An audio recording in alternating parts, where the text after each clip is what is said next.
Door de minder verkoop gingen hield iets meer autobedrijven over de kop. Dat gebeurde ook bij Citroën Autogroep. Op 23 december 2014 ging het bedrijf failliet.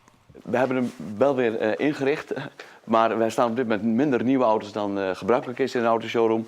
23 december hebben we inderdaad het faillissement gehad van Citroën Autogroep. Gebruikelijk daarbij is dat eerst de nieuwe auto's inderdaad dan opgehaald worden. Gelukkig over 2-3 dagen dan is het opgelost, dan worden de auto's weer teruggebracht. Dus volgende week dan staat het weer helemaal vol en ingericht.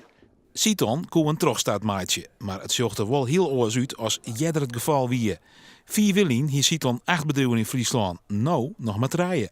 We zaten in 2010 Buitenpost, Wolvenga, in de kleinere plaatsen in Oosterwolde. Daar waren showrooms. Op dit moment zie je gewoon die beweging nog steeds gaande.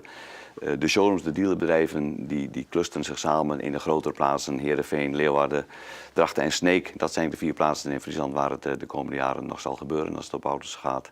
En in de kleine plaatsen, de kleinere dorpen, die zijn echt te klein, te weinig marktpotentieel voor een dealerbedrijf. Jan de Vries adviseert autobedrijven. Hij denkt dat er heel wat gebeuren moet om in de toekomst te overleven. Consumenten gedragen zich anders. Jongeren hebben steeds minder een rijbewijs. De auto vormt steeds minder een statussymbool. Wij leven in een wereld van delen. Hè? Met Facebook hebben we geleerd om dingen te delen. Wij gaan onze auto straks ook delen. Voor de dealers is het nevens de Vries van levensbelang om op die verorings in te spelen. Als je zit blijft en niks doet, dan ben je een sitting duck. Die is het net redden.